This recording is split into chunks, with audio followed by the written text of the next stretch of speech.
নমস্কার, আমি মামনি আর মামনি দিদি AWW ইউটিউব চ্যানেলে আপনাদের সবাইকে স্বাগত।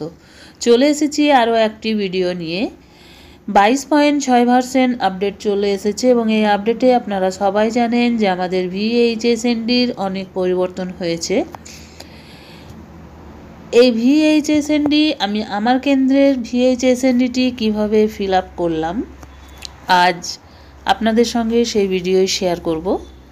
তাহলে চলুন দেখে নিই। দেখুন আমি আমার হোম পেজটি খুলে নিয়েছি। এবার এখান থেকে আমি আমার মোর অপশানটি ক্লিক করব এবং মোর অপশানটিতে ক্লিক করার পর এখানে যে ইভেন্ট অপশানটি আছে এই ইভেন্ট অপশানটিতে ক্লিক করব। ইভেন্ট অপশানে ক্লিক করলে এখান থেকে আমার এই পেজটি খুললো। এবার এখান থেকে আমি এই যে VHSND এইটি ক্লিক করব। আমরা আগে VHSND ক্লিক করলে শুধু ডেট এবং কয়েকজন পার্টিসিপেট করেছিল সেটি দিলেই হয়ে যেত। এখন দেখুন এখানে এই ধরনের একটি ইন্টারফেস চলে এসেছে।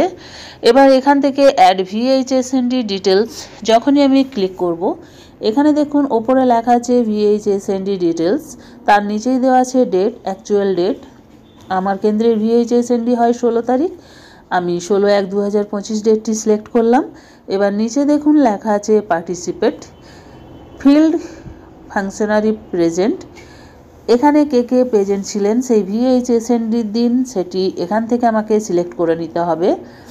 দেখুন লেখা আছে anganwadi worker, anganwadi helper, ANM, ICDS supervisor, CDPO, আশা, MPW এবং DPO বা আদার্স। আমার 3 জন সেদিন প্রেজেন্ট ছিলেন। অঙ্গনবাড়ি ওয়ার্কার মানে আমি, ANM এবং আশা, সেই 3টি দেখুন আমি সিলেক্ট করেছি। আপনাদের যদি হেল্পার দিদি প্রেজেন্ট থাকেন বা CDPO সুপারভাইজার ম্যাডাম কেউ প্রেজেন্ট থাকেন তাহলে আপনারা কিন্তু সেগুলো সিলেক্ট করবেন।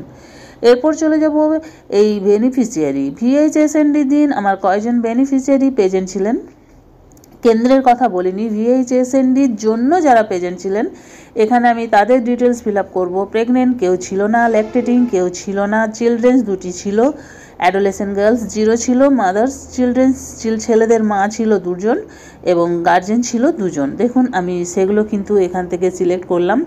আমার 2টো শিশু ডিউ লিস্ট বাকি ছিল, সেই শিশু 2টি আমার এসেছিলো, তাই সেই 2টি আমি ফিল আপ করলাম এখানে।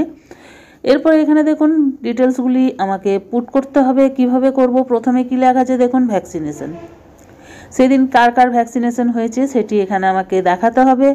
কোনো গর্ভবতী মায়ের TT হয়েছে কিনা, ল্যাকটেটিং মা সেদিন প্রেজেন্ট এসেছিলেন কিনা এবং চিলড্রেন্স কোনো ছিল কিনা এবং অ্যাডোলেসেন্ট গার্ল ছিল কিনা সেগুলো কিন্তু এখান থেকে আমাকে ফিল আপ করে নিতে হবে। দেখুন প্রেগনেন্ট ওমেন 0, ল্যাকটেটিং 0 করলাম, চিলড্রেন্স 2টি করলাম এবং অ্যাডোলেসেন্ট গার্ল করলাম 0। এরপরে দেখুন আছে সাপ্লিমেন্ট, কি কি সাপ্লিমেন্ট, কিছু সাপ্লিমেন্ট আমি দিয়েছি কিনা, যেমন IFA tablet, vitamin A, albendazole এবং ক্যালসিয়াম, এগুলো কিছু দেওয়া হয়েছে কিনা। দেখুন প্রেগনেন্ট মা যেহেতু ছিল না তাই এগুলো IFA ট্যাবলেট এবং অ্যালবেন্ডাজল বা ক্যালসিয়াম কিছু দেওয়া হয়নি। একটি শিশু আমার ছিল ভিটামিন A অয়েল খেয়েছে, সেটি আমি এখানে 1 লিখে দিলাম। টেস্টিং বা চেক আপ, ঠিক আছে, কোনো HB টেস্টিং হয়েছিল কিনা বা ব্লাড সুগার টেস্ট হয়েছিল কিনা বা মাদের ANC ডিটেলস চেক হয়েছিল কিনা, অ্যান্টিনেটাল চেক আপ হয়েছিল কিনা সেটি কিন্তু দিলাম আমি। দেখুন ব্লাড সুগার টেস্ট হয়েছিল সেদিন 6 জনের, তাই এখানে আমি 6 লিখে দিলাম। গ্রোথ মনিটরিং, কারো আমি ওজন করেছিলাম কিনা, কারণ সেদিন আমি কারো ওজন করিনি, কারণ আমি শিশুদের এবং মায়েদের ওজনটা আগেই করে নিয়েছি। VHSNDর দিন প্রচণ্ড ভিড় থাকায় সেদিনটা হয়ে ওঠে না, তাই সেটি আগে করে নিয়েছি বলে এখানে আমি কাল সেই দিনটিতে করিনি। এবার দেখুন লেখা আছে counselling service, full immunisation, vitamin A supplementation এবং ফুড ফর্টিফিকেশন, এই 3টের মধ্যে কোনো একটি হয়েছে কিনা। আমার এখানে হয়েছে ভিটামিন A সাপ্লিমেন্টেশন, সেটি আমি সিলেক্ট করব এবং তারপরে দেখুন দেওয়া আছে THR ডিস্ট্রিবিউশন, এবং আমাদের যেহেতু HCM দেওয়া হয়, THR দেওয়া হয় না, তাই এগুলো কিন্তু ফাঁকা থাকবে। দেখুন আমি প্রসিড অপশানে ক্লিক করছি, ক্লিক করলে কিন্তু আমার এরর আসছে। এই এররটি কেন আসছে, কারণ আমি দেখুন এখানে যেহেতু THR ডিস্ট্রিবিউশন হয় না, ফাঁকা রেখে দিয়েছি, কিছু কিছু জায়গাগুলো ফাঁকা রেখে দিয়েছি। এগুলি ফাঁকা রাখা যাবে না, এগুলি ফিল আপ করে দিতে হবে। যেখানে কিছু থাকবে না সেখানে আমাকে কিন্তু 0 লিখে দিতে হবে। দেখুন আমার যেগুলো নেই সেগুলোতে আমি 0 লিখব। 0 লেখার পর কিন্তু আমি এটাকে সাবমিট দেব। প্রসিড অপশানে ক্লিক করলে তাহলে আমার সাবমিট অপশানটি শো করবে। তাছাড়া ফাঁকা রেখে দিলে, কোনো জায়গা যদি আমরা ভুলবশত ফাঁকা রেখে দিই, তাহলে কিন্তু এখানে প্রসিড অপশানটি আমার কাজ করবে না, বারবার এরর শো করবে। দেখুন যেগুলি ফাঁকা ছিল সেগুলোতে আমি 0 বসিয়ে দিলাম। এরপরে আমি প্রসিড ক্লিক করব।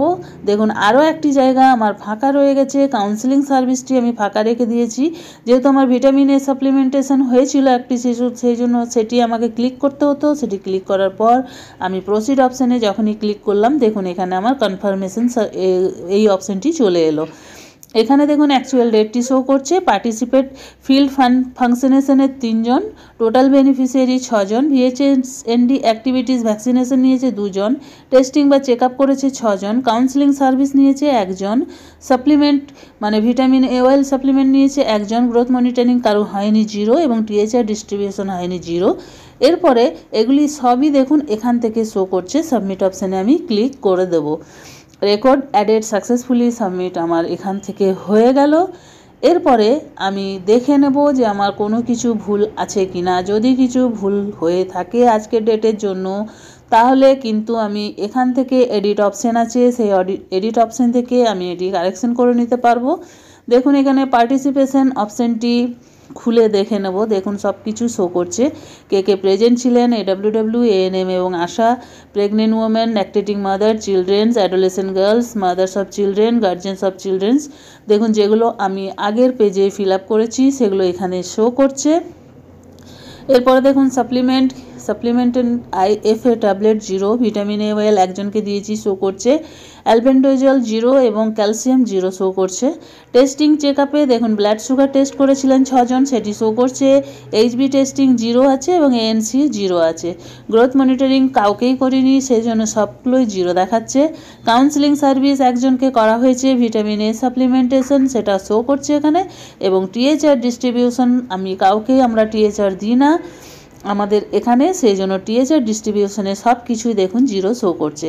এবার এখান থেকে এডিট অপশানটিতে যদি ক্লিক করব, তাহলে দেখুন এখান থেকে আপনারা যদি কিছু অ্যাড করতে চান পরবর্তীতে সেগুলো অ্যাড করতে পারবেন এবং অ্যাড করে নেক্সট অপশানে ক্লিক করে আপনারা এই কাজটি করে নিতে পারবেন বা কারেকশন করে নিতে পারবেন। যদি ধরুন ভুল হয়ে গেছে, আপনার চিলড্রেন্স 3টি ছিল, সেটি 2 থেকে মুছে আপনি 3 করে নিতে পারবেন। যে নেক্সট অপশানে ক্লিক করার পর এগুলো সমস্ত কিছু দেখে নিচে প্রসিড অপশানটিতে ক্লিক করে দেবেন, তাহলে আপনাদের এগুলো কিন্তু কারেকশন হয়ে যাবে। আমার সবই সঠিক ছিল, তাই আমি প্রসিড অপশানটিতে ক্লিক করলাম না, আমি ব্যাকে চলে এলাম। ব্যাকে আসার পর এবার আমি দেখে নেব আমার আরও একটি সেন্টারের দিদি, যে দিদি এই 22.6 ভার্সন আপডেট আসার আগেই নিজের VHSNDটি ফিল আপ করে নিয়েছিলেন, সেটি এখন তিনি কি করবেন। তার জন্য দেখুন আমি এখান থেকে আমার পোষণ ট্র্যাকার অ্যাপটিকে লগ আউট করলাম। এবার অঙ্গনবাড়ি ওয়ার্কার এই অপশানটিতে সিলেক্ট করে আমি এখান থেকে আমার ইউজার নেম এবং পাসওয়ার্ড দেব। ইউজার নেম এবং পাসওয়ার্ড দিয়ে আমি অন্য যে সেন্টারটি যেটিতে VHSND আগে করা হয়ে গেছিল আপডেট আসার আগে, সেটি খুলে একবার দেখে নেব কি কন্ডিশন দেখাচ্ছে এবং সেটি এডিট করতে পারবো কি না, চলুন সেটিও দেখে নেব এই ভিডিওর মাধ্যমে। পোষণ ট্র্যাকার অ্যাপটি আমার ওপেন হয়ে গেলে আমি মেন পেজে যখন চলে আসব, মেন পেজে যাওয়ার পর এখান থেকে আমি মোর অপশানটিতে ক্লিক করব। মোর অপশানে ক্লিক করার পর আমি এখানে VHSND দেখে নেব।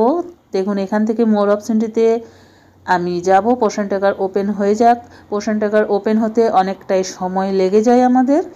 দেখুন এখানে মোর অপশানে গেলাম। মোর অপশানে যাওয়ার পর এখানে আমি ইভেন্টে ক্লিক করব। ইভেন্টে ক্লিক করার পর VHSND আমি ক্লিক করব। ক্লিক করলে কি দেখতে পাবো চলুন দেখে নিই।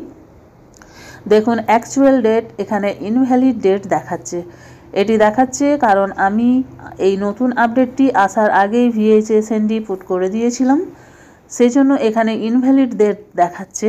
এবার দেখে নেব চলুন পার্টিসিপেট, ভ্যাকসিনেশন, সাপ্লিমেন্ট এগুলো কি শো করছে। দেখুন সবই কিন্তু আমার এখান থেকে 0 শো করছে।